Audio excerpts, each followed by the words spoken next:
हाँ जी। तो आप सभी को सादर प्रणाम। सभी का कक्षा में हार्दिक स्वागत है, अभिनंदन है। परमात्मा की बड़ी कृपा है जो हम सब लोगों को साथ में जुड़कर यहाँ स्वाध्याय करने का एक उत्तम अवसर प्राप्त हो पा रहा है। परमात्मा के प्रति मन में खूब सारी कृतज्ञता का भाव बनाकर रखेंगे।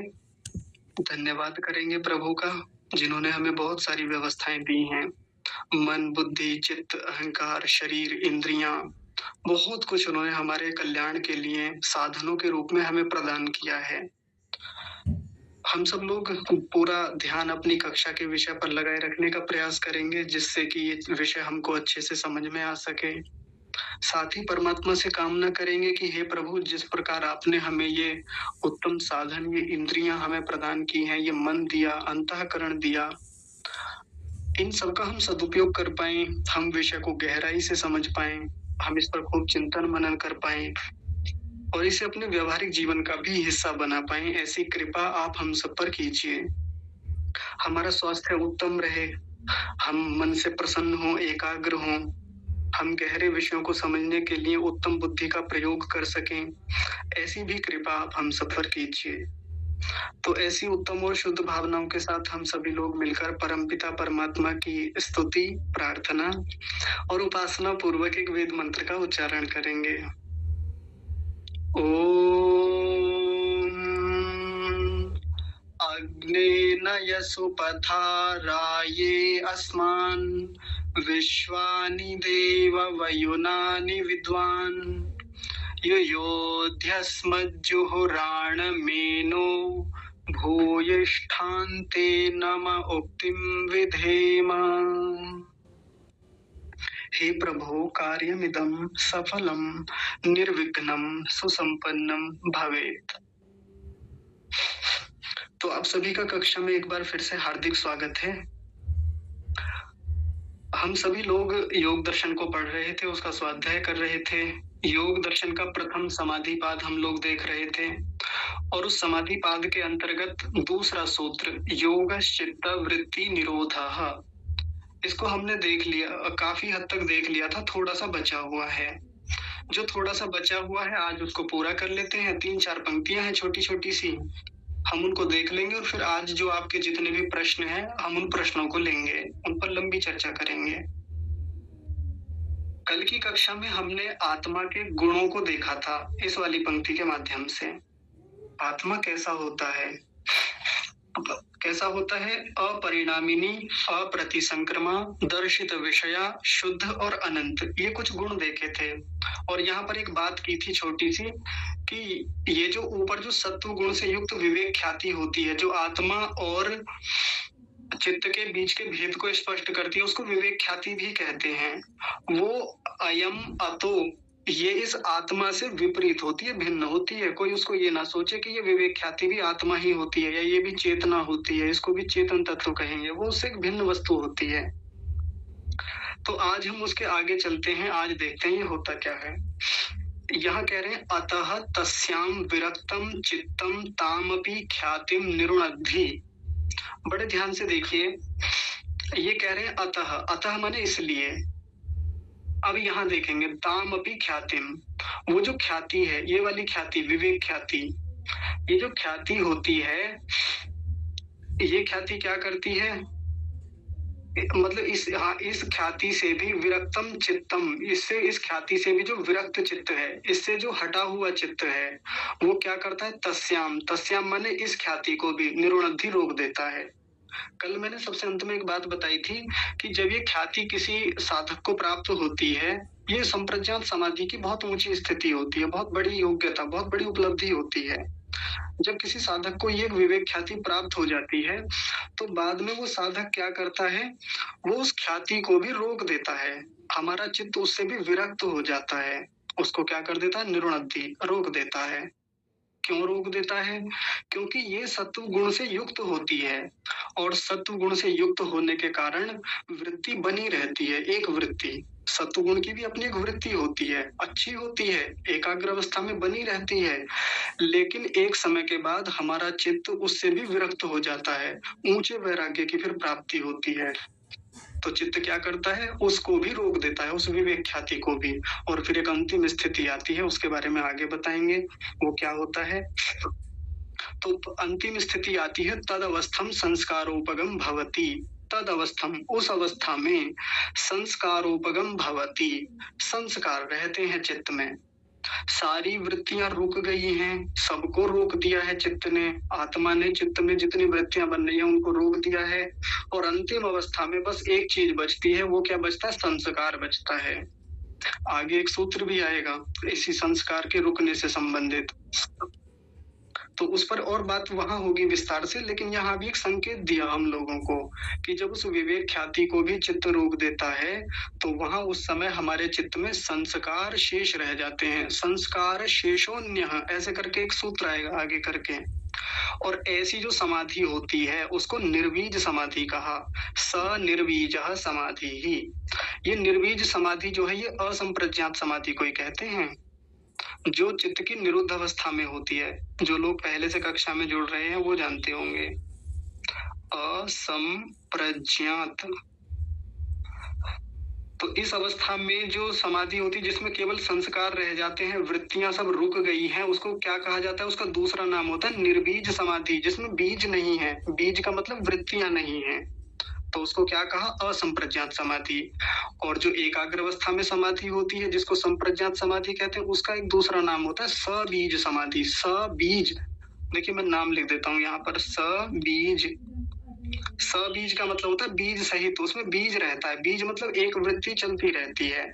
और ये जो निरोध अवस्था होती है इसमें सभी वृत्तियों को रोक दिया जाता है, इसलिए इसको निर्बीज समाधि या असंप्रज्ञात समाधि कहा जाता है। अब देखिए एक बड़ी काम की बात यहाँ मिलती है इस वाली पंक्ति में। क्या कहा यहाँ पे, न तत्र किंचित संप्रज्ञायत इति असंप्रज्ञातः। देखिए बड़े ध्यान से इसका संधि विच्छेद समझेंगे। क्या लिखा हुआ है, न तत्र किंचित संप्रज्ञायत इति असंप्रज्ञातः। इति असंप्रज्ञातः लिखा हुआ है, ये इति असंप्रज्ञातः। तो इसका मतलब क्या है कि जिसमें कुछ भी नहीं जाना जा रहा होता है उसको असंप्रज्ञात कहते हैं। देखिए एक समाधि हमने देखी थी संप्रज्ञात, ध्यान से समझेंगे, बहुत गहरी बात है। और एक है असंप्रज्ञात।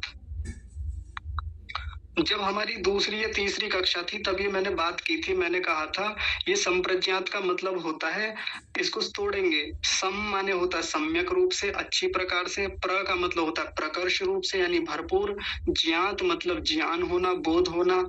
जिस समाधि में सम्यक रूप से, प्रकर्ष रूप से यानी अच्छी प्रकार से, क्वालिटी के रूप में भी, और भरपूर यानी क्वांटिटी के रूप में भी ज्ञान हो रहा हो, बोध हो रहा हो, उसको संप्रज्ञात समाधि कहते हैं।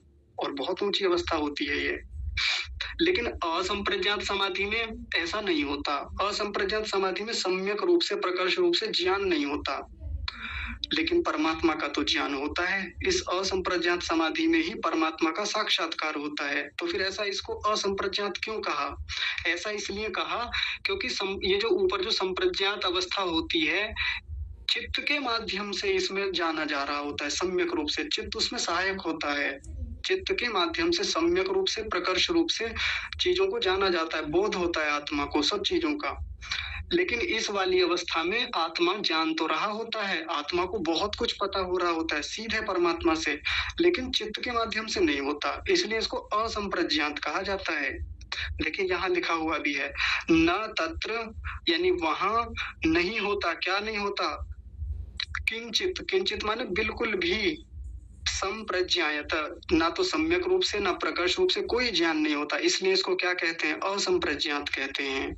एक बार फिर से समझिए, संप्रज्ञात में तो चित्त के माध्यम से अच्छी प्रकार से और भरपूर ज्ञान होता है, लेकिन असंप्रज्ञात समाधि में चित्त के माध्यम से कोई ज्ञान नहीं होता। चित्त उस समय रुका हुआ है, या कहें चित्त की वृत्तियां रुकी हुई हैं। चित्त तो खैर नहीं रुकता, चित्त तो अपना काम करता रहता है, लेकिन चित्त के माध्यम से जो जीवात्मा को ज्ञान होता है वो नहीं होता, इसलिए इसको असंप्रज्ञात कहा जाता है। अंतिम पंक्ति बची हुई है, द्विविधः सह योगश्चित्त वृत्ति निरोध इति। ये जो योगश्चित्त वृत्ति निरोध हमने देखा, यानी वृत्तियों का निरोध नाम का जो योग है वो दो विध होता है, दो प्रकार का होता है। बस अंत में ये बात कह के छोड़ दी। 2 प्रकार का कौन सा होता है? यही 2 प्रकार का, संप्रज्ञात और असंप्रज्ञात। ये 2 टाइप हो गए। संप्रज्ञात जो होता है ये पहला प्रकार है, असंप्रज्ञात दूसरा प्रकार है। संप्रज्ञात समाधि में एक वृत्ति रहती है और असंप्रज्ञात समाधि में कोई वृत्ति नहीं होती है। इसमें सब वृत्तियां रुक जाती हैं। तो मेरी ओर से तो आज ये दूसरा सूत्र और इस दूसरे सूत्र का भी व्यास भाष्य यहीं पे पूरा होता है। अब मैं सभी लोगों को आमंत्रित करूंगा कि आप विधिवत अपने हाथ खड़ा कीजिए और पिछले पाठों में से आज तक जितने पाठ हुए हैं उन पाठों में से किसी का कोई प्रश्न हो तो आप वो प्रश्न पूछ सकते हैं। लेकिन मैं आप सबसे निवेदन पहले ये करूंगा कि प्रश्न हमारा केवल विषय से संबंधित होना चाहिए, विषय से इतर हमारा कोई प्रश्न ना हो। ठीक है जी। तो सबसे पहले दीपक राणा जी हैं, हाथ खड़ा किया हुआ है, आप बोलिए। नमस्ते आचार्य जी। नमस्ते जी। जैसा आपने अभी आखिरी इसमें बताया कि असंप्रज्ञात समाधि में जी मन की या चित्त की आवश्यकता नहीं होती है, और हमने जैसे सुना है कि चित्त तो मतलब असंप्रज्ञात में भी चाहिए होता है जी। तो बात का थोड़ा सा विरोध आ रहा है, क्योंकि स्वामी परिव्राजक जी से सुना है जी। तो थोड़ा स्पष्ट करेंगे कि कैसे चित्त का प्रयोग होता है या नहीं, या किस प्रकार से क्या है? हाँ, देखिए चित्त तो अपना काम करता है, चित्त तो इंद्रियों से जुड़ा हुआ है, चित्त की अपनी बहुत सारी क्रियाएं भीतर चलती रहती हैं, लेकिन जिस चित्त के माध्यम से जीवात्मा को ज्ञान होता है, बोध होता है, वो यहाँ वो बोध बंद हो जाता है।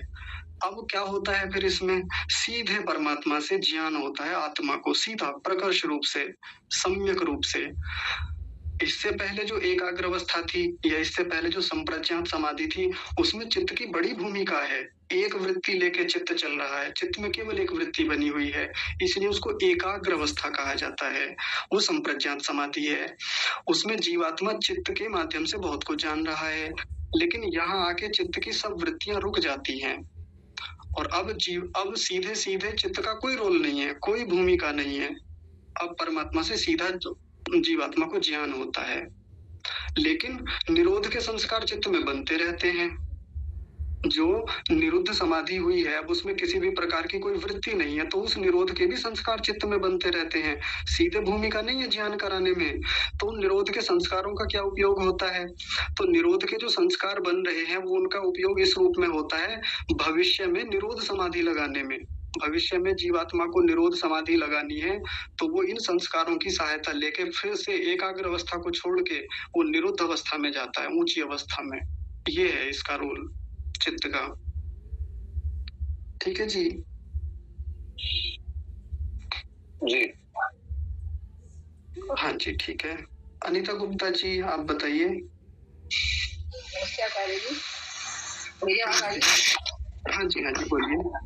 इसमें इस सूत्र में ही सबसे पहली लाइन जो है, सूत्र में सर्व शब्द का ग्रहण न होने से संप्रज्ञात समाधि योग करी जाती है। आपकी आवाज बहुत दूर से आ रही है, पहले माइक के पास आइए आप। आचार्य जी आ रही है आवाज? हाँ जी अभी ठीक है।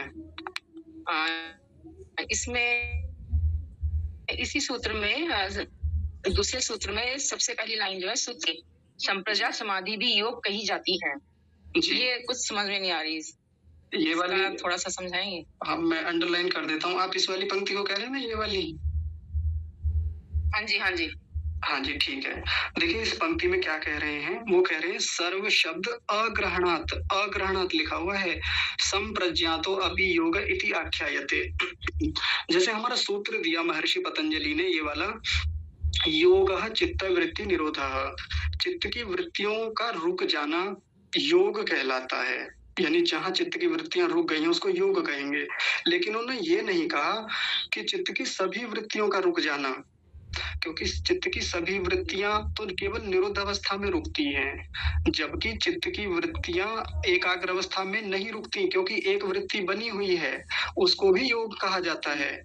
देखिए, संप्रज्ञात अवस्था को भी योग कहा जाता है, असंप्रज्ञात अवस्था को भी योग कहा जाता है।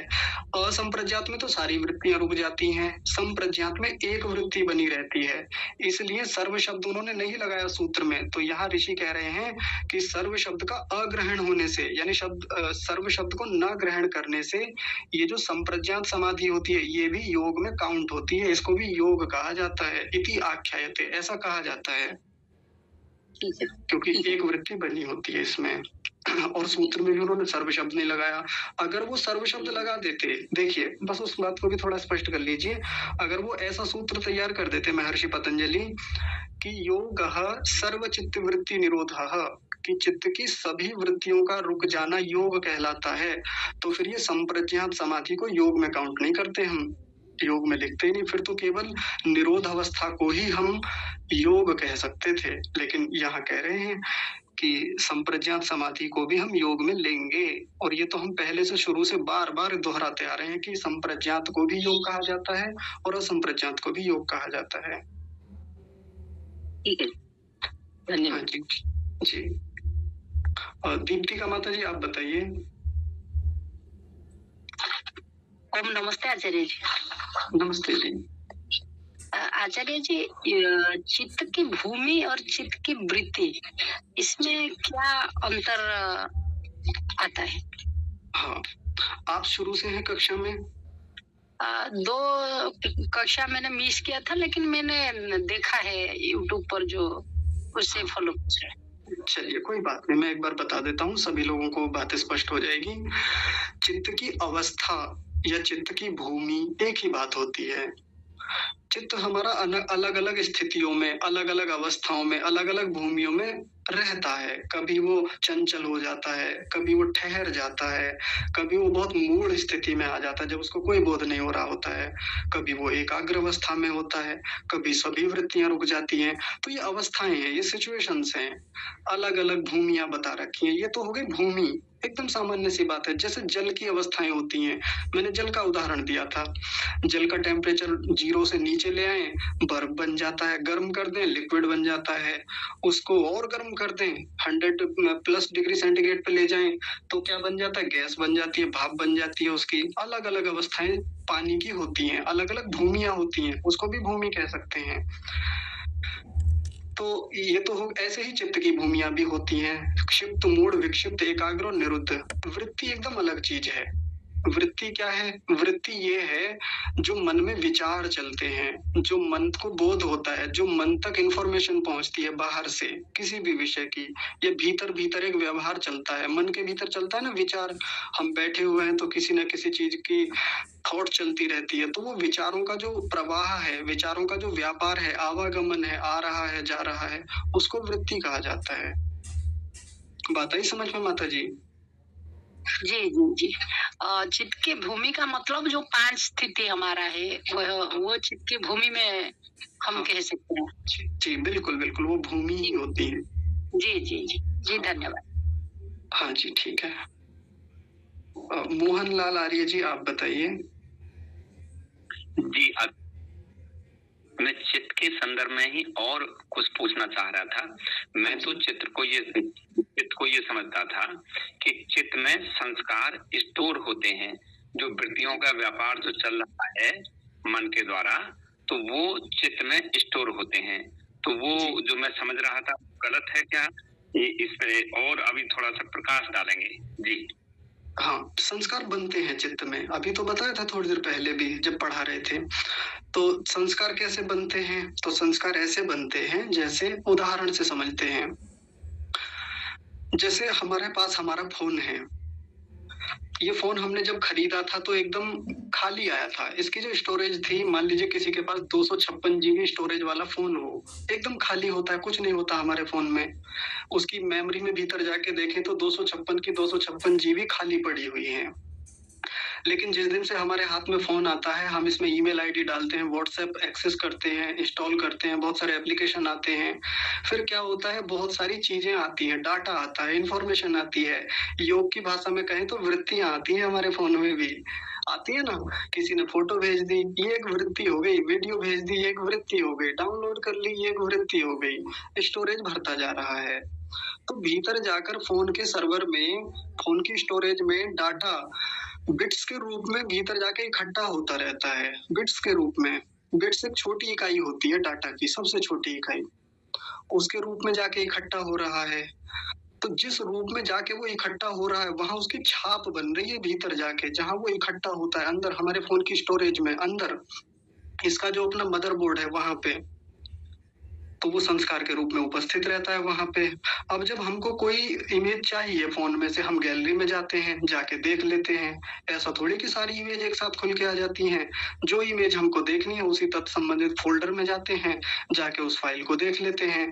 तो जो पहले से संस्कार इसमें भरा हुआ है हमारे फोन में, इंटरनल मेमोरी में, वो हमको उभार के वृत्ति को ऊपर उठा देता है और हमको दिख जाती है वो इमेज या वो वीडियो दिख जाती है।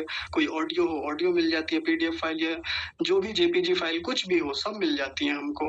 तो हर फोन का अपना एक सिस्टम है, जहां बाहर से वृत्तियां आ रही हैं, उनका संस्कार बन रहा है, संस्कार फिर से उठ के वृत्तियां बन जाती हैं।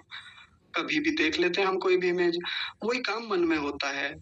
बाहर से वृत्तियां आती हैं, हमारे भीतर जाती हैं, इतनी सारी चीजें हम देखते हैं, सूंघते हैं, चखते हैं, स्पर्श करते हैं, अनुभव करते हैं, बहुत सारी चीजों का बोध करते हैं। चित्त में सबकी छाप बनती है, छाप। संस्कार का दूसरा नाम होता है छाप, सीधी बात है। भीतर जाके सबकी छाप बन रही है। जब हमको जरूरत होती है, हम उस छाप में से निकाल लेते हैं, जो भी काम का होता है उसकी फिर वृत्ति बन जाती है, वृत्ति से फिर संस्कार बनते हैं।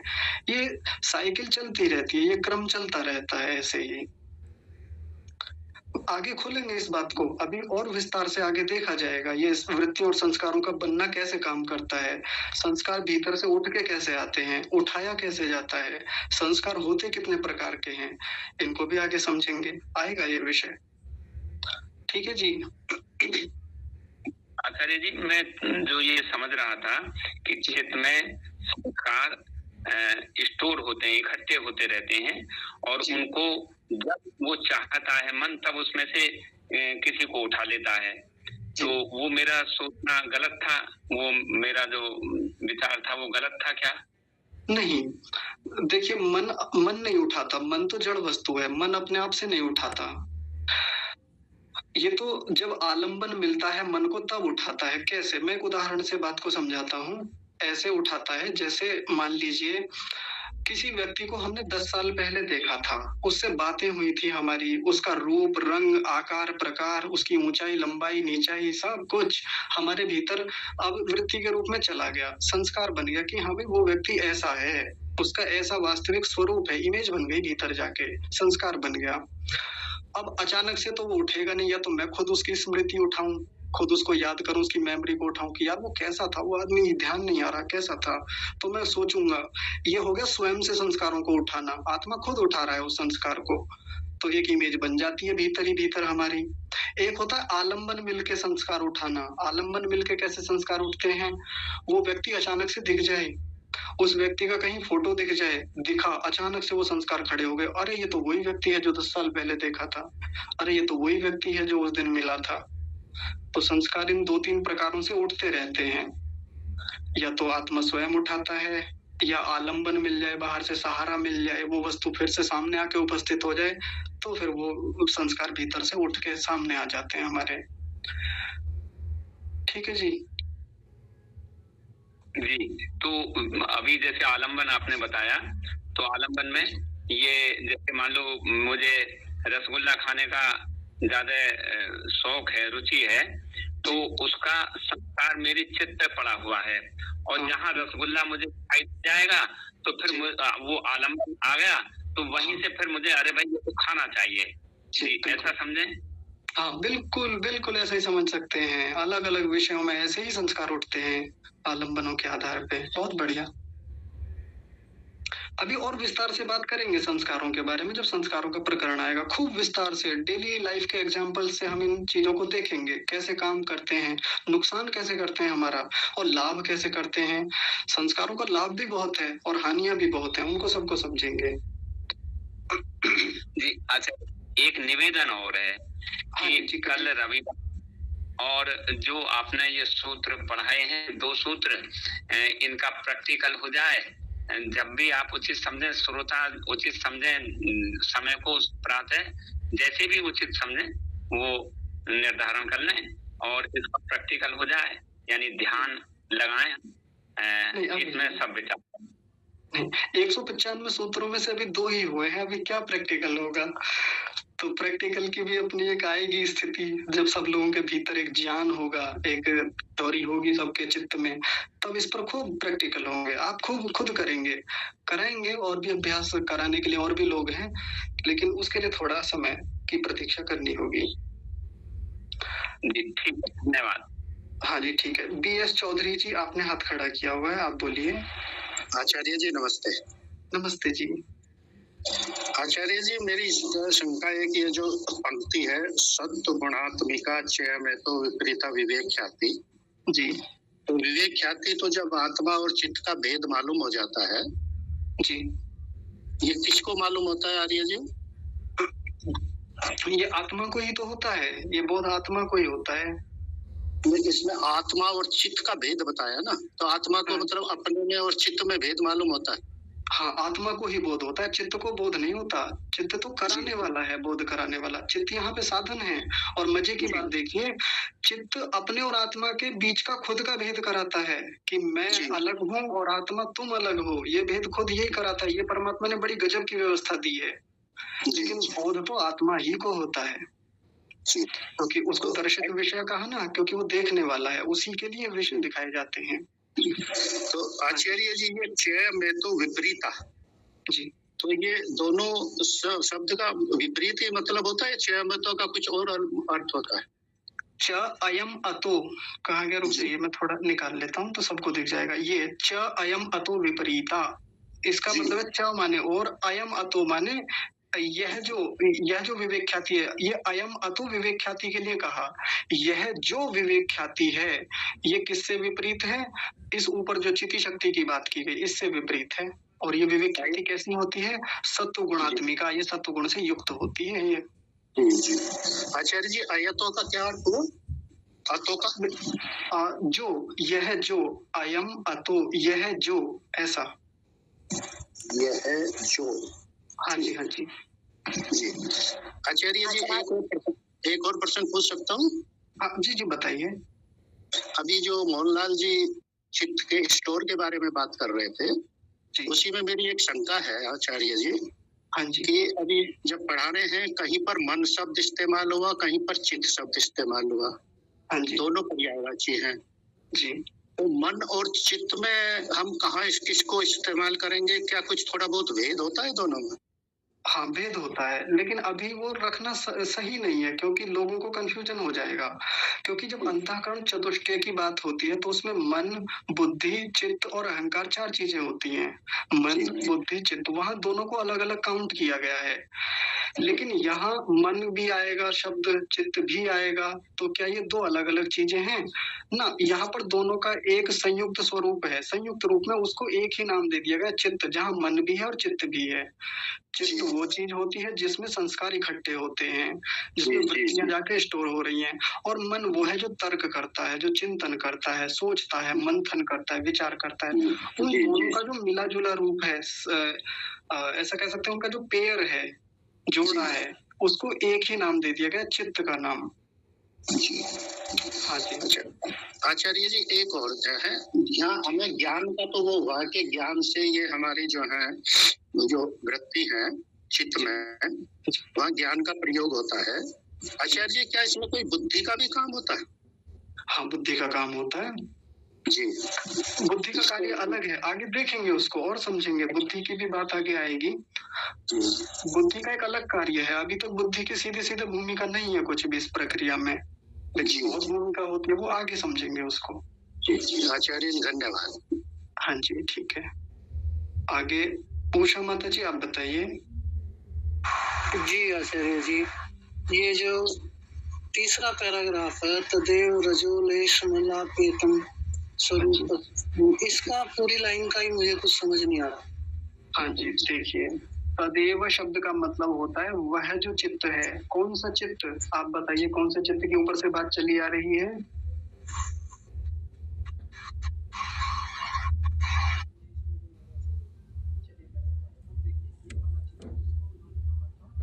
देखिए प्रख्या रूपम ही चित्त सत्वम, ये आप देख रहे होंगे कि जो प्रख्या रूप चित्त होता है यानी सत्वगुण की अधिकता वाला, सत्वगुण की प्रधानता वाला जो चित्त होता है, उसी चित्त की बात चल रही है यहाँ भी आगे इस लाइन में। तो तदेव रजो लेशम मलापेतम, इसमें जो रज का जो लेश मात्र मल है अपेत हो गया है, वो भी हट गया है।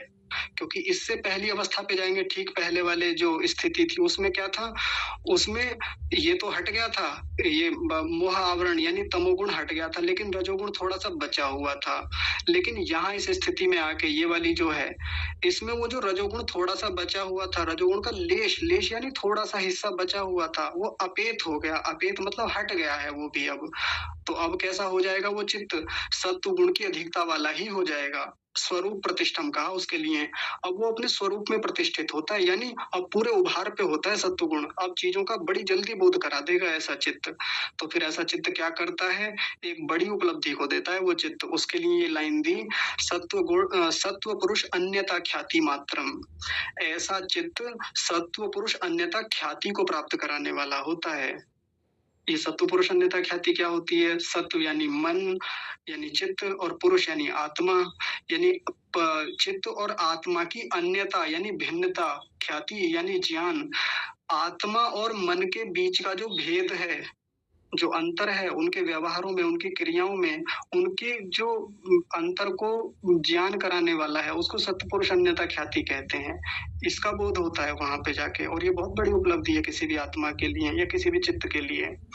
और एक दूसरी बात होती है इसी अवस्था में ही जब रजोगुण रुक जाता है, वो होती है धर्म में ध्यानोपगम भवति, धर्म में समाधि की ओर बढ़ जाता है ऐसा चित्त। धर्म में समाधि संप्रज्ञात के बाद आने वाली एक बहुत ऊंची समाधि होती है, उसकी ओर बढ़ा देता है।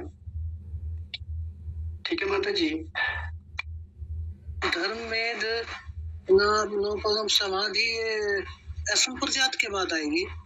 इसको लेके थोड़ा सा विद्वानों में भी डिबेट रहती है, लेकिन ज्यादातर जो अच्छे विद्वान हैं, जो चिंतन मनन मंथन करते हैं, जो चौथे पाद में भी 29वें सूत्र में इसकी चर्चा आई है, वो ज्यादातर इसको ऐसा कहते हैं कि ये संप्रज्ञात से बहुत आगे की स्थिति है। संप्रज्ञात में तो इसको नहीं लेंगे, असंप्रज्ञात में भी काउंट नहीं करते कि असंप्रज्ञात ही कहेंगे इसको। तो कुल मिला के अभी इतना ही समझे हम लोग कि संप्रज्ञात के बाद आती है, तभी तो उपगम शब्द लगाया यहाँ पे कि धर्म मेघ समाधि की निकटता वाला होता है, उसकी ओर बढ़ा देने वाला ऐसा चित्त होता है। ठीक है माता जी। जी जी ठीक है जी। हाँ, चौथे पाद में इसकी चर्चा है, वहां पे देखेंगे और अच्छे से वहां भी। हाँ जी, आगे रामपाल महोदय जी आप बताइए। नमस्ते आचार्य जी। नमस्ते जी। आचार्य जी, ये आत्मा और चेतना एक ही चीज है क्या? जी बिल्कुल एक ही चीज होती है। अच्छा, हमने जो पढ़ा था कि चेतना के 7 स्थिति थी, जागृत, स्वप्न, सुषुप्ति, तुर्या, तुर्यातीत, भगवत और ये ब्रह्म चेतना। तो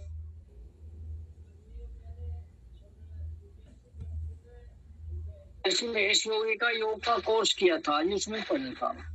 अच्छा जी। तो उसमें जैसे ये है ना, ये भगवत चेतना और ये ब्रह्मी चेतना जी, तो उससे इसके गुण मिलते जुलते हैं। भगवत में ज्ञाता, ज्ञान और ज्ञेय तीनों अलग अलग चीज हो जाती है, और ब्रह्मी में ज्ञाता, ज्ञान और वे ये तीनों मिल जाती है, यानी संप्रज्ञात और संप्रज्ञात समाधि होती है। क्या ये ऐसा मान सकते हैं जी? यहाँ इस शास्त्र में ऐसा कुछ नहीं है इस प्रकार से।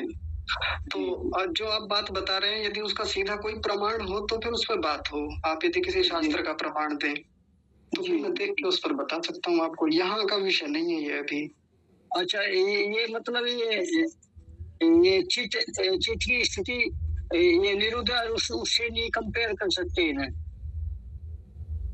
नहीं, निरुद्ध का ऐसा अभी यहाँ तक कोई कनेक्शन है ही नहीं, ऐसी कोई बात आई नहीं है। निरुद्ध में तो सीधी एक बात होती है, वृत्तियां सारी रुक गई हैं, जीव आत्मा को परमात्मा का साक्षात्कार होता है। हालांकि साक्षात्कार की बात यहाँ वो ये गुण ब्रह्म चेतना में बताए उन्होंने, ब्रह्म चेतना में।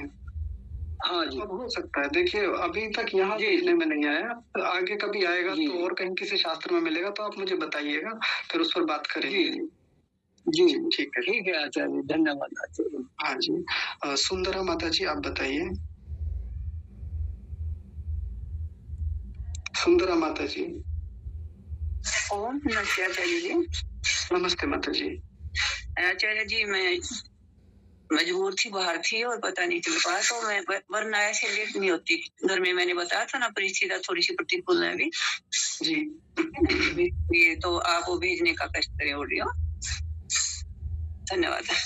ऑडियो मतलब मैं समझा नहीं। आज की जो है ना, आपने रिपोर्ट तो की होगी ना, वीडियो ऑडियो। हाँ जी जी धन्यवाद। ठीक है, हाँ जी ठीक है, भेज देंगे। नागमणि श्रीवास्तव जी हैं, आप बताइए। नमस्ते आचार्य जी। नमस्ते जी। आचार्य जी, क्या आपने बताया मन और चित्त ये दोनों एक दूसरे के पर्यायवाची हैं और जड़ भी हैं? जी।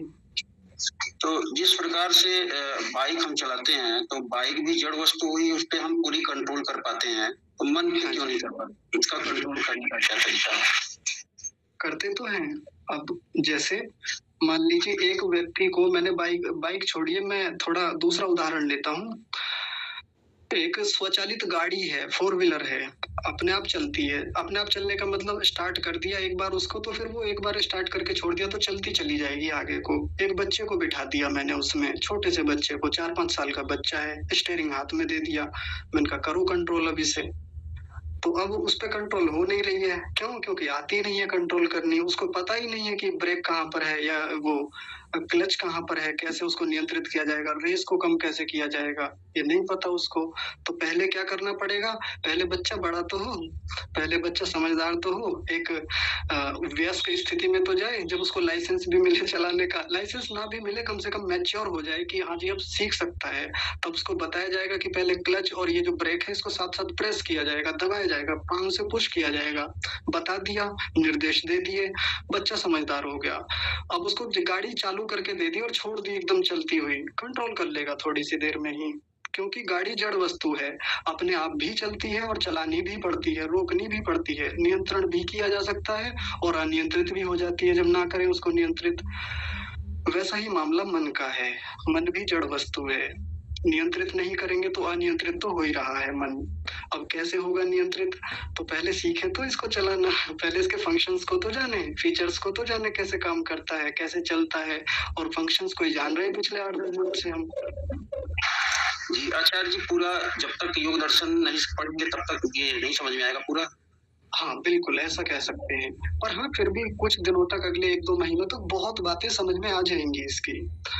जैसे उस छोटे बच्चे को प्रशिक्षित किया जाता है, एकदम से पूरी गाड़ी नहीं आती, वो तो जब चलाते चलाते ही आती है, लेकिन थोड़ा सा अब स्टीयरिंग पकड़ने लगा है, रेस को बढ़ाने लगा है, कहीं जाके गाड़ी थोड़ा सा ठुकती भी है, कई बार ब्रेक थोड़ा लेट ले पाता है, कई बार जल्दी ले लेता है तो पीछे बैठे हुए सब लोग आगे आके सीट में लग जाते हैं, ऐसा कई बार होगा। लेकिन फिर भी धीरे धीरे आते आते एक मैच्योरिटी आती है, परिपक्वता आती है। वैसे ही मन को थोड़ा थोड़ा समझेंगे तो एक स्थिति ऐसी आएगी जो बहुत हद तक समझ जाएंगे, फिर बड़े आराम से मन को नियंत्रित कर लेंगे हम जहाँ से भी करना चाहें। बहुत बहुत धन्यवाद आचार्य जी। हाँ जी ठीक है। बाकी लोग बताइए, किसी का कोई प्रश्न हो अभी तक की चर्चाओं में? शशिकांता माता जी आप बताइए।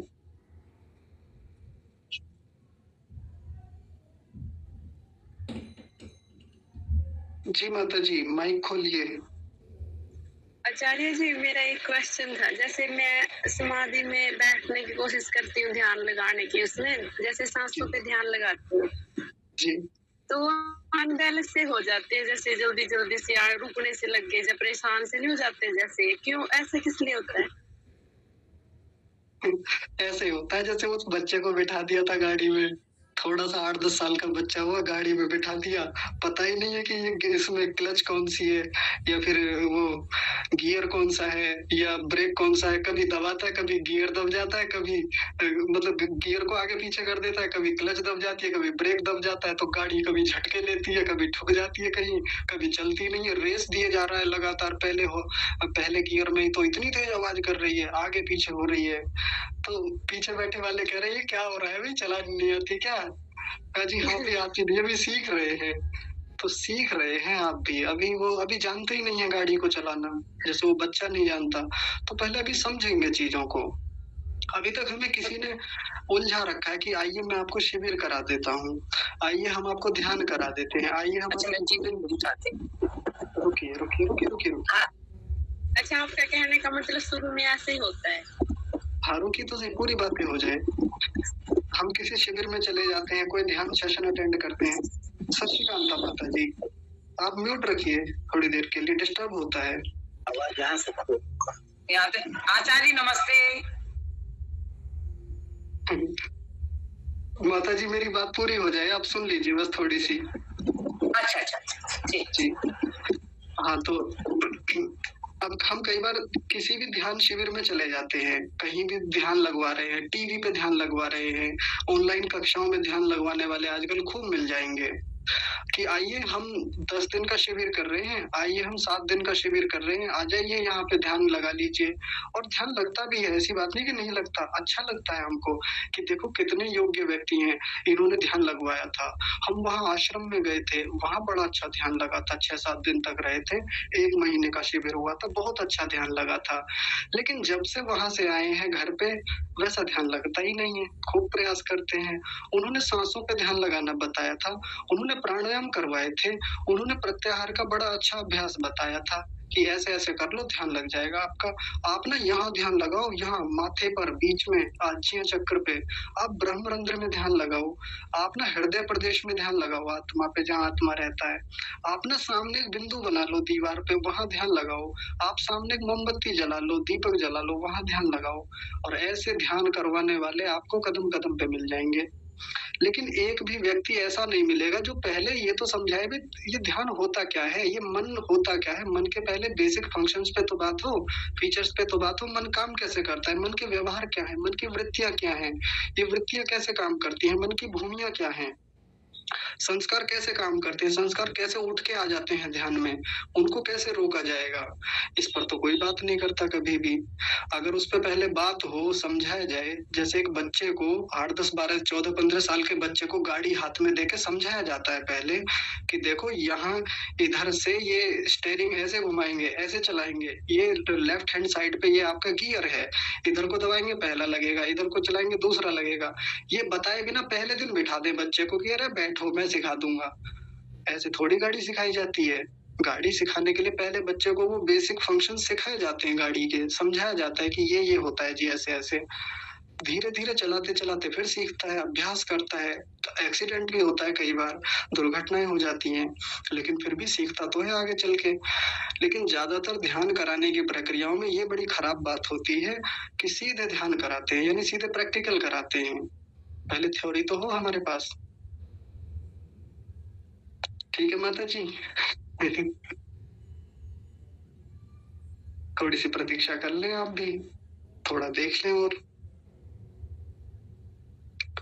चलिए अब बताइए माता जी। धन्यवाद आचार्य जी, समझ में आया। हाँ जी, नमस्ते आचार्य। नमस्ते माता जी। अभी तक विद्वानों, जैसे आपने कहा कि जीवात्मा मतलब आत्मा जो है वो देखता रहता, मन बताता है, मतलब आत्मा के ऊपर पर्दे पड़ जाता है तो हम वैसे आत्मा पवित्र होती है। लेकिन ये कहते हैं कि ईश्वर दृष्टा है और जीवात्मा भोगता है। हाँ जी, जी आत्मा भोगता है। हाँ, और कल की आपने बताया कि आत्मा देखता रहता है बस। तो भोगते कैसे? मन के द्वारा भोगते हैं, शरीर के द्वारा। हाँ, कई माध्यमों से भोगता है जीवात्मा। शरीर के द्वारा। हाँ रुकिए, देखिए दृष्टा केवल इस सेंस में है जब केवल वृत्तियों की बात चल रही है, जब केवल मन को आधार बना के बात चली तब तो जीवात्मा ही दृष्टा है, अभी परमात्मा की बात ही नहीं है यहाँ पे। ठीक। और भोक्ता की बात करें तो जीवात्मा भोक्ता होता है, मन के माध्यम से भी चीजों को भोगता है, शरीर के माध्यम से भी भोगता है। कष्ट होते हैं ना हमको बाहर से वर्षा हो रही है बहुत तेज, बाहर से सर्दी। ये आत्मा को नहीं भोगना पड़ता, केवल शरीर को भोगना पड़ता है आत्मा के रहते हुए। नहीं, भोगता तो आत्मा ही है, लेकिन शरीर के माध्यम से भोगता है। हाँ, शरीर के माध्यम से। हाँ जी, ठीक है, धन्यवाद जी, ठीक है। और बताइए बाकी लोग, किसी को कोई प्रश्न पूछना हो अब तक के विषय में से? हाँ, अनीता माता जी आप बताइए। नमस्ते आचार्य जी। नमस्ते माता जी। आचार्य जी, मेरे काफी क्लास रह गई है, तो वो मुझे आपसे थोड़ा मतलब संक्षेप में आप कुछ उनकी भूमिका भेज सकते हैं। अभी तो नहीं लिख पाऊंगी मैं, बाद में जब आपको टाइम मिले। हाँ जी, मैंने कहा भी था आपको, मैं करा दूंगा, चिंता मत कीजिए। जो आपके साथ इस समय स्थिति चल रही है उसके आधार पे एक बार पुनरावृत्ति करा देंगे। जैसे अभी शुरू में ही कहा था ना, कुंजन जी ने कि उनकी भी कक्षाएं छूट गई हैं, कुछ ऐसा रह गया है कि वो एक बार मेरा भी 2 दिन क्लास चल गया है। हाँ जी, तो देखते हैं, या तो हम कल रविवार में कर लें, पिछला जितना विषय हुआ है इसको मोटा मोटा एक बार देख लें, इस पर कर लेंगे। कोई सूचना होगी ना मैं समूह में भेज दूंगा। ठीक है आचार्य जी, धन्यवाद आचार्य जी। अभी तो मैं नहीं लिख नहीं पा रही हूँ, उसके बाद में जब मुझे बता देंगे कि वो लिखना है, पढ़ सकती हो तब तभी करवाना आचार्य जी। जी, ठीक है, बहुत बहुत धन्यवाद आचार्य जी। नमस्ते। हाँ जी बताइए। किसी को और कोई प्रश्न पूछना हो बताइए।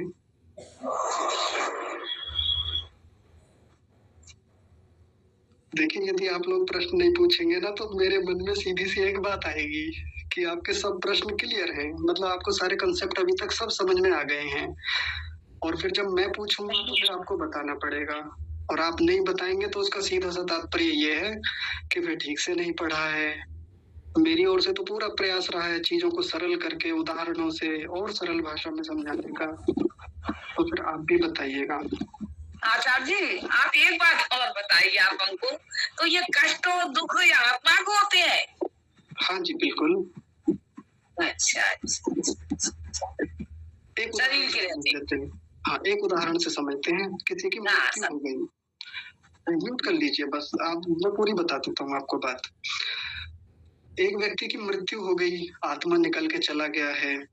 अब उसको सुई चुभाएं हम, उसके ऊपर कोई गर्म कोयला डाल दें, उसके ऊपर चाकू से थोड़ा सा कट करके देखें, उसके शरीर पे गर्म करके देखें, ठंडा करें, क्या उस शरीर को कष्ट होता होगा? नहीं होता, क्योंकि जिसको कष्ट होता है वो तो चला गया उसमें से। इसी से सिद्ध होता है कि दुख या सुख तो आत्मा को ही होते हैं, माध्यम शरीर होता है। मेरा प्रश्न तो क्लियर हो गया। हाँ जी ठीक है। ऋचा माता जी आप बताइए। आचार्य, ये जो संप्रज्ञात समाधि है, तो इसमें समाधि में बैठ के ईश्वर से बात करते हैं, मतलब जो भी हमें कुछ सर्च करना हुआ, मतलब कुछ वेद मंत्रों का अर्थ जानना हुआ जो भी, तो ये जानते हैं। लेकिन इसमें भी शायद मतलब ये असंप्रज्ञात वाली नहीं रहती समाधि, मतलब इसमें रहता है कि संप्रज्ञात वाली में शायद फिसलने का रहता है कि अगर हम अब मेहनत पे नहीं जुटे रहे तो जैसे हमारी जैसी स्थिति है वैसे क्या उस स्थिति तक वापस आ सकते हैं, मतलब फिसल सकते हैं, कितना गिर सकते हैं? फिसलना तो कहीं से भी हो सकता है, संप्रज्ञात से भी और असंप्रज्ञात से भी। अच्छा आचार्य जी, जो मैंने जाना है तो वो असंप्रज्ञात में ये है कि उसमें तो फिर एकदम जैसे भूमि रहती है, बंजर हो जाती है, उसमें कोई भी बीज डालो तो उसमें मतलब कुछ उगेगा ही नहीं, बंजर पे क्या उगेगा, कुछ नहीं। तो जो असंप्रज्ञात समाधि होती है तो उसमें मतलब कुछ नहीं रहता, वो जैसे कोई भी आप बुरे तत्व डालो, कुछ भी डालो तो आपके ऊपर कोई असर नहीं पड़ेगा। आपने जैसे रसगुल्ला देखा, तो आप अगर संप्रज्ञात में तो उसमें आ जाएगा जाएगा कि हाँ ये इसका तो टेस्ट ऐसा है, मीठा है, बट जो असंप्रज्ञात होती है उसमें वो फील ही नहीं होगा, उसमें सिर्फ परमात्मा का ही रहता है। तो और चलते फिरते जी जी जी समझ गया मैं। असंप्रज्ञात चलते फिरते नहीं होती, असंप्रज्ञात खाना खाते हुए नहीं होती, असंप्रज्ञात अपने व्यवहारिक जीवन में नहीं होती। असंप्रज्ञात बैठ के करने वाली स्थिति है, बैठ के जब जीवात्मा या कोई साधक बैठा हुआ होता है किसी ध्यान की स्थिति में, वो तब होती है, बस तभी होती है। फिर वहां से उठ के आता है, फिर वो भी विक्षिप्त में आ जाता है बाद में। अच्छा। व्यक्ति समाधि में है, हाँ ध्यान में बैठा, सबसे पहले उसकी संप्रज्ञात समाधि हुई, बढ़िया से एकाग्र है, घंटों बैठा रहा, 2-2, 3-3, 10-10 घंटे बैठा रहा, फिर असंप्रज्ञात में भी घंटों बैठा रहा, कई दिन तक बैठा रहा, लेकिन कभी तो उठ के आएगा, कभी तो अपने दैनिक जीवन के व्यवहार करेगा, भोजन करेगा, स्नान करेगा, लोगों से बातचीत करेगा, घूमेगा फिरेगा, टहलेगा, धनार्जन करेगा, बाकी चीजों को जुटाएगा, कुछ भी करेगा। इन सब व्यवहारों में जब वो आएगा तो उसको व्युत्थान स्थिति कहते हैं। व्युत्थान, और व्युत्थान का मतलब होता है समाधि से भिन्न स्थिति। और उस स्थिति में वो उसकी समाधि नहीं होती, ना एकाग्र होती, ना वो निरुद्ध वाली होती, यानी ना संप्रज्ञात होती, ना असंप्रज्ञात होती। फिर वो बाकी लोगों की तरह व्यवहार करता है, लेकिन सामान्य व्यवहार नहीं होता उसका। जो व्यवहारिक जो जीवन होता है उसमें बड़े सधे हुए तरीके से वो व्यवहार करता है, बहुत एकाग्रता से चीजों को करता है, बहुत शालीनता से, बहुत विनम्रता से, बहुत अच्छे दृष्टिकोण से, परमात्मा को आधार बना के, आत्मा को आधार बना के फिर अपने सारे व्यवहार करता है। वो हमेशा नहीं रहता निरुद्ध या एकाग्र में। अच्छा आचार्य जी, तो वो गलती से भी मतलब वो कुछ ऐसा गलत नहीं सोचता है, जैसे हम लोग की कमांड मतलब हट जाती है ना मन से, तो वो अलग डायरेक्शन में चला जाता है, कितना भी करो, मतलब कितना खींच के संभाल के रखो, बट एक साइड में पता नहीं कैसे वो चला जाता है। तो शायद ये असंप्रज्ञात में नहीं जाता है, ऐसा?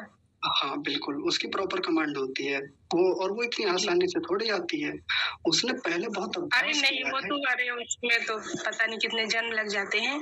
तो उसमें बस चित्त में एक चीज रहती है कि मुझे मोक्ष की तरफ जाना है, ऐसा? हाँ बिल्कुल, मुक्ति ही की।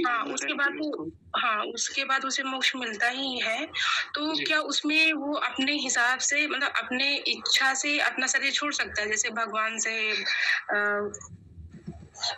से बात, जैसे संप्रज्ञात में उस आसन में बैठा, ध्यान में बैठा, तो उसे कोई चीज की खोज करनी है, क्या उसे कुछ भी वही विकल्प चाहिए, तो वो बात करता है, उसके माध्यम से उसे मतलब उसका आंसर मिल जाता है, कर लेता है। और जो असंप्रज्ञात होती है तो क्या बस ईश्वर ही उसके चित्त में बना रहता है? जैसे कोई उसके सामने आएगा, खाएगा, पिएगा, करेगा, ठीक है, उसके सामने कोई आ गया, गलत बोल रहा है, उसके कोई प्रभाव नहीं पड़ेगा। हम जैसे लोगों के ऊपर तो गलत प्रभाव पड़ेगा, कोई भी आएगा, बोलेगा कुछ, लेकिन असंप्रज्ञात वाले पे नहीं पड़ेगा। तो क्या चित्त का उसका भगवान ही, परमेश्वर ही एक रहता है, मतलब 24 घंटे? अधिकांश ईश्वर ही रहता है उसके व्यवहार में। और देखिए मैं फिर कह रहा हूँ, ये जो असंप्रज्ञात समाधि है ये बैठ के करने वाली है, ध्यान अवस्थित होकर जब बैठता है, जब वो व्यवहार काल में भी तो आता है, वो सब व्यवहार बाकी लोगों की तरह ही करता है, बाकी तो सब लोगों की तरह ही खाएगा, पिएगा, बातचीत करेगा, हंसेगा, खूब खिलखिलाएगा, थोड़ा बहुत इमोशंस भी होंगे उसके, उनको भी बाकी लोगों की तरह एक्सप्रेस करेगा, सब चीजें होंगी, लेकिन सधे हुए तरीके से, बहुत एकाग्रता से। अच्छा, वो मतलब इमोशंस भी होते हैं, जैसे कि मतलब जैसे बहुत दुखी हो जाना, बहुत खुश हो जाना, शरीर के साथ तो अभी भी है माता जी, सुन लीजिए, वो चित्त के और मन के जड़ प्रकृति के साथ तो बंधा हुआ ही है ना, इससे थोड़ी छूट गया है। अभी शरीर भी है, मन भी है, बुद्धि भी है, सब कुछ जुड़े हुए हैं, तो इमोशंस भी जुड़े हुए हैं। भूख उसे भी लगेगी क्योंकि शरीर है उसका, उसको भी बाकी खुशी भी होगी, खाएगा तो सुख भी लेगा उस चीज में, सब होगा उसके साथ, लेकिन वो व्यवहार काल है उसका। ठीक है, तो हाँ जी, इसमें एक और वो करेक्शन करिएगा, ये जैसे क्या शरीर को छोड़ सकते हैं, मतलब अपने हिसाब से, जैसे भगवान से कि भाई अब बहुत हो गया, मुझे शरीर को त्यागना है, मोक्ष में जाना है, या वो अवधि पूरा करेगा, जो परमेश्वर चाहेंगे तभी होगा?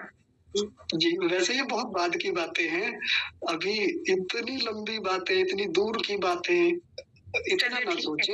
हाँ, कि जैसे भी, जैसे रुकिए, पहले कोई बच्चा सीखना चाहता है गाड़ी, अब उसको वो बच्चा कहने लगे जी मुझे ये बताइए जब मैं 100 प्लस पहुंचा दूंगा या इसको 120 किलोमीटर पर आवर की स्पीड से ऊपर पहुंचा दूंगा तो क्या स्थिति होगी गाड़ी की, भीतर क्या चल रहा होगा उस समय गाड़ी में, इंजन की गति कितनी तेज होगी, और उस समय तीसरे गियर में ले जाएं तो क्या होगा।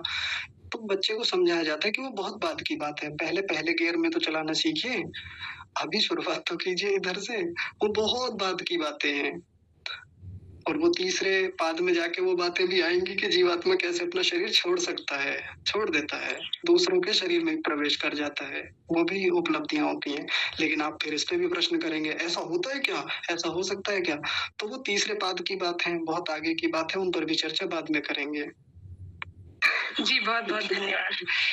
ठीक है जी, सौरभ जी आप बताइए। आचार्य जी सादर नमस्ते, मेरी आवाज क्लियर आ रही है? हाँ जी नमस्ते जी, बोलिए। आचार्य जी मैं ये पूछ रहा था, जैसे हम जब संप्रज्ञात समाधि में तो वृत्तियों का बोध रहता है, मतलब वृत्तियां कोई एक वृत्ति चलती रहती है, लेकिन जैसा अभी तक आपने पढ़ाया ये समझ में आया, मतलब निरुद्ध अवस्था में जब असंप्रज्ञात समाधि में हम जाते हैं तो वृत्तियां बिल्कुल रुक जाती है, तो फिर बोध कैसे होता है? परमात्मा की कृपा से, परमात्मा की अनुकंपा से, सीधे सीधे। मतलब वहाँ वृत्तियां बिल्कुल निरुद्ध हो जाती है तो फिर परमात्मा ही साथ रहता है फिर? हाँ बिल्कुल, परमात्मा सीधे सीधे बोध कराता है, जैसा ऋषियों को होता है ना समाधि में जाके, वैसा होता है, जिसके बारे में ऋषि दयानंद एक बात लिखते हैं सत्यार्थ प्रकाश के प्रथम समोल्लास में। परमात्मा के बारे में चर्चा चल रही है और परमात्मा का एक बड़ा बेहतरीन व्याख्यान वहां पे दिया और कह रहे हैं वह परमात्मा समाधिस्थ बुद्धि से जानने योग्य है। परमात्मा के लिए क्या कहा, समाधिस्थ बुद्धि से जानने योग्य है। बुद्धि का मतलब वहां मन से ही है, तो समाधि में जाके परमात्मा को जाना जाता है। मन का कोई व्यवहार नहीं है, सीधे सीधे मंत्रों के साक्षात्कार होते हैं वहां पे। परमात्मा का सही सही स्वरूप, परमात्मा का विराट स्वरूप जो है, परमात्मा के जो अद्भुत गुण कर्म स्वभाव हैं, उनका सीधे बोध होता है, सीधे एकदम से। उसमें कोई चित्त की भूमिका नहीं, कोई वृत्ति नहीं होगी कि जी बाहर से कोई वृत्ति आएगी, भीतर कोई विचार चलेंगे, नहीं, उन सबको रोका ही जाता है। जब वो रुक जाती हैं सभी वृत्तियां, सात्विक वृत्तियां भी रुक गई हैं, तो वो निरुद्ध स्थिति आती है। अभी हमको सबको अजीब लगता है ये सोच के कि ऐसा कैसे हो सकता है, ये निरुद्ध समाधि में ऐसी कैसे हो सकती है चीजें। ये इसलिए लगती है क्योंकि अभी हम सबको वो स्थिति प्राप्त नहीं हुई है ना। अभी तक हमको ऐसा ये अजीब सा लग रहा है माहौल इस चीज को समझ के, लेकिन वो बहुत ऊंची स्थिति है, बहुत बाद में जाके वो अवस्था आने वाली है। अभी इतना ही समझ लें जो शास्त्र हमसे कह रहा है कि उस समय सब वृत्तियां रुकी हुई होती हैं, सीधा परमात्मा से बोध आत्मा को होता है। ठीक है जी।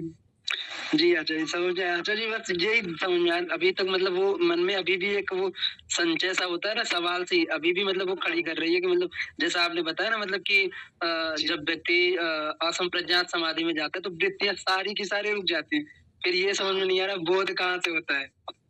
तो बताया तो परमात्मा से होता है। अब समझ में आया। हाँ जी, सीधी बात है जी, ठीक है जी।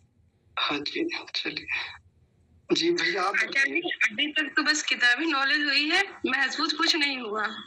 हाँ बिल्कुल, ये अभी पहले शब्द प्रमाण से तो जाने, जो शब्द बताए जा रहे हैं उसके माध्यम से चीजों को समझे। जी भैया आपने हाथ खड़ा किया हुआ है, आप बताइए।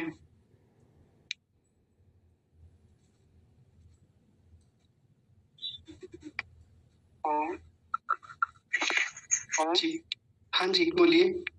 नमस्ते जी। नमस्ते जी। मेरा क्वेश्चन था कि चित्त और मूड जो चित्त की स्थितियां होती हैं, इन दोनों में आपने बताया था उदाहरण सहित, एक बार कृपया उनको पुनः दोहराइए जरा ताकि वो स्थिति स्पष्ट हो जाए। हाँ जी देखिए, चित्र से समझते हैं। चित्र दिखाया था ना हमने, रुक जाइए मैं लेके आता हूँ सामने, ये वाला चित्र। इसमें क्षिप्त अवस्था जो है वो नीचे है, यानी सबसे कमजोर अवस्था होती है। उससे ऊपर वाली जो अवस्था होती है वो मूड है। हालांकि होती दोनों ही खराब हैं, हम कोई ऐसा नहीं कह सकते कि मूड इससे बेहतर होती है, मूड इससे बहुत अच्छी होती है। क्षिप्त तो सबसे खराब होती है। क्षिप्त का मतलब होता है चंचलता, सीधी बात है, जहाँ बहुत अधिक गति है मन में, जहाँ बहुत वृत्तियां आ रखी हैं, हम बैठे हुए हैं, अचानक से बहुत सारे विचार, काम कर रहे हैं तो कभी घर की चिंता, कभी ऑफिस की चिंता, कभी किसी और चीज की चिंता, ये सब जो बहुत बहुत सारी वृत्तियां आ रखी हैं, कभी खाने पे ध्यान चला जाता है, कभी कि टीवी देख लूं, कभी ये गाने सुन लूं, कभी बाहर को भाग गए खेलने, कभी कुछ कर लिया। तो ये जो बहुत प्रकार की चंचलता मन में बनी हुई है, वृत्तियां बार बार आ रही हैं, बार बार जा रही हैं, उस अवस्था का नाम होता है क्षिप्त अवस्था, और ये सबसे खराब अवस्था होती है। मूढ़ अवस्था भी बहुत खराब है। मूढ़ अवस्था में क्या होता है, तमोगुण बहुत ऊपर होता है।